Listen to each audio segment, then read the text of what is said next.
欢迎来到新闻频道。当您订阅频道时，演员们会很高兴。40集大女主励志剧来袭，谭松韵、董卿领衔，从天崩开局到逆天改命。要说今年最有看头的现实题材剧，《我和我的命》绝对算一匹黑马。别看名字平平淡淡，剧情却是从头到尾都在燃，像一场从命运里硬生生闯出来的战斗。很多人一开始可能只是冲着谭松韵去的，结果一追发现这剧真不是一般的大女主爽剧，而是那种越看越上头、越想越心疼的人生片。这部剧改编自梁晓声的同名小说，题材现实，笔触真挚，导演柏山与编剧郭靖宇的联手，使它既有文学的厚度，又有影视的生命力。谭松韵、董卿、高志廷、王劲松、刘威等演员的加盟，则为整部剧注入了充沛的情感张力。可以说，《我和我的命》不是一部励志剧，而是一部关于命运的修行录。命运坍塌的起点，从孤女到流浪者。故事的主人公方婉之出生于上世纪70年代的西南小镇，一个被命运开了大玩笑的孩子。他的亲生父母因种种原因弃他而去，靠养母含辛茹苦拉扯长大。好不容易考上大学，刚准备迎接新生活，养母却病逝，他的身份秘密也随之曝光。一夜之间，方婉之从别人家的好姑娘变成孤苦无依的可怜人。那种坍塌不是戏剧性的，而是现实的，天一下就塌了，却没人替你撑伞。20岁的他带着一口倔劲儿南下深圳。那是90年代，一个被称为奇迹之城的地方。街头布满工地的尘土与霓虹的光影，处处充满机会，也处处埋伏陷阱。他干过无数种活，餐厅帮厨、保姆、工厂流水线，甚至深夜清洁工。别人靠关系、靠学历、靠家底，他什么都没有，唯一能倚仗的只有那一股不认命的韧性。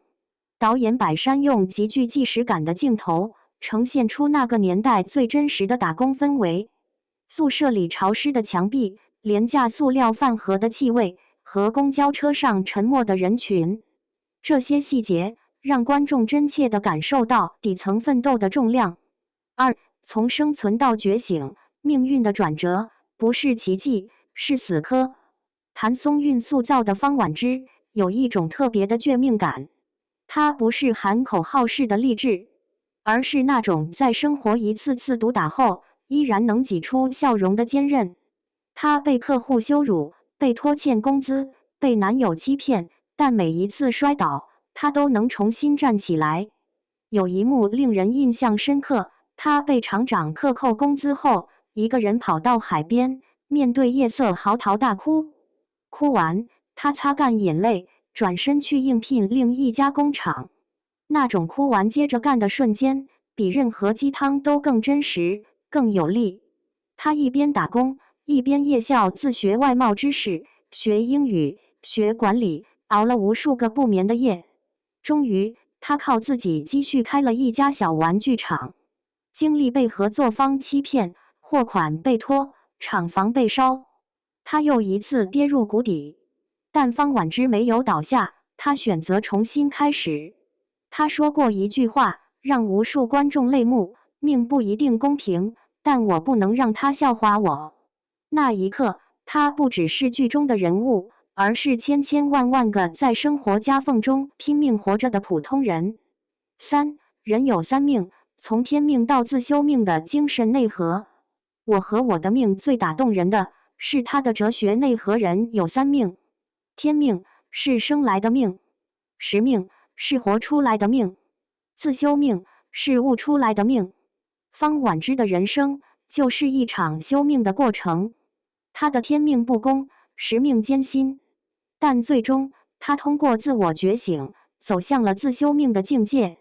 他没有被苦难吞没，也没有成为怨妇，而是学会与命运和解。他明白，真正的改变不在外界，而在内心。那种从受害者到创造者的转变，正是我和我的命的灵魂所在。谭松韵的表演在这里尤为出色，她的眼神总是亮着的，即使满身灰尘，满眼疲惫，也藏着一丝不灭的火光，那是不认输的光。尤其是她40岁时的戏份，眼神中混合了温柔与坚硬，仿佛历经风霜的玉石，既脆弱又不可摧。谭松韵把这个角色演出了绝命的味儿。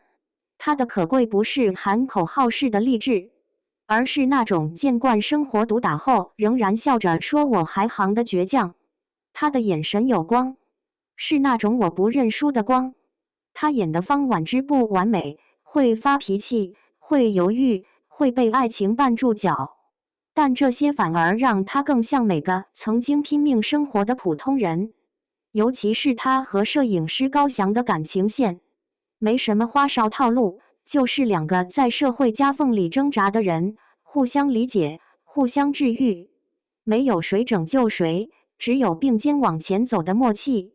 再看这部剧的制作班底，稳得像老黄历。导演百山拍过唐朝诡事录之西行，镜头感和节奏都在线。编剧郭靖宇是出爆款的高手，从娘道到最美的青春，哪次不是掀起热议？这次两人联手，镜头拍得现实，对白接地气，没有一句废话。王劲松和刘威两位老戏骨的加盟更是加分，他们一个沉稳如山，一个刚柔并济，一出场气场就立住了。剧情最妙的地方在于那句点题的话：人有三命，天命是生来的，时命是活出来的，自修命是悟出来的。方婉之的人生其实就是一个从天命到自修命的修行。他一开始被命运丢弃，最后却靠自己重写剧本，这比任何女主逆袭都更现实，因为她不是靠奇迹翻盘，而是靠日复一日的死磕。那种被生活压得喘不过气，却仍要去拼的劲儿，看得人心里发酸又发热。最让人佩服的是这剧没有刻意拔高女性角色，它不喊女性独立口号，却比任何宣言都真。方婉之既不是圣人，也不是天选之女，她只是个认命又不服命的普通人。而正是这种平凡中的不屈，让她显得格外耀眼。谭松韵演得太自然了，尤其是她40岁那场戏，眼神里既有温柔又有坚硬，像经历了千锤百炼的玉石。